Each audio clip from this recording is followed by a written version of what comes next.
இது வந்து சனிக்கிழமை காலையில் எடுத்த வீடியோ. மாவு கொஞ்சம் தான் இருந்தது, லாஸ்ட் மாவு அப்படின்றதுனால அதை குழி பணியாரமாக ஊற்றிடலான்ட்டு கொஞ்சம் வதக்கி இன்க்ரீடியன்ஸ்லாம் போட்டு குழி பணியாரம் சுட்டுட்ருக்கேன்.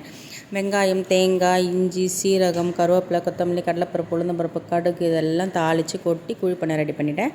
ஒரு வீட்டில் வந்து ஒரு 5-6 தேங்காய் இருந்தது, அது அப்படியே இருந்தாலும் கெட்டு போயிடுன்றதுக்காக அதை உடச்சி வச்சுருக்கேன். துருவி ஃப்ரீசரில் போட்டு வச்சுக்கலான்னு. எங்கள் கௌஷிக் வந்து அம்மா வந்து உளுந்தங்களி செஞ்சுருந்தாங்க. அந்த உளுந்தங்களி வந்து சூப்பராக இருக்கும். எப்படி செய்கிறதுனா, கருப்பு உளுந்தும் பச்சரிசியும் வந்து நல்லா வறுத்து மிஷினில் அரைச்சி கொண்டு வந்து வச்சுட்டு கருப்பட்டி தண்ணி வந்து கொதிக்க வச்சிடணும்.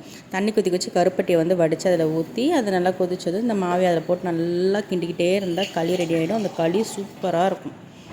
இன்றைக்கி பிரேக்ஃபாஸ்ட் வந்து பார்த்திங்கன்னா கார பணியாரம், இனிப்பு பணியாரமும் கொஞ்சம் செஞ்சுருந்தேன். கருப்பட்டி வந்து அம்மா களிக்கு பண்ணாங்களா, அந்த கருப்பட்டி கொஞ்சம் எடுத்து மாவில் ஊற்றி இனிப்பு பணியாரமும் பண்ணிட்டேன். உளுந்தங்களி, கார சட்னி, இட்லி பொடி, தேங்காய் சட்னி இதெல்லாம் காலையில் பிரேக்ஃபாஸ்ட்டுக்கு. மதியானத்துக்கு வந்து பார்த்திங்கன்னா மட்டன் குழம்பு தான் செஞ்சுருந்தேன்.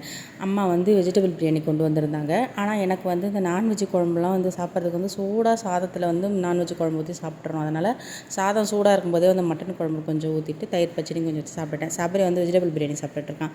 அவனுக்கு மட்டன் குழம்புனாலே ஓடுவான், தெரிச்சு ஓடுவான். இப்போ கௌஷிலாம் இப்போ கொஞ்சம் கொஞ்சம் மட்டன் குழம்பு சாப்பிட வச்சாச்சு. இப்போ தான் அவளும் கற்றுக்கிறா சாப்பிட்றதுக்கு. தேங்காய் வந்து காலையில் வெட்டி வச்சதை மதியம் தான் வந்து தேங்காய் துருவி எடுத்து வச்சிடலான்னு எடுத்து வச்சிட்ருக்கேன்.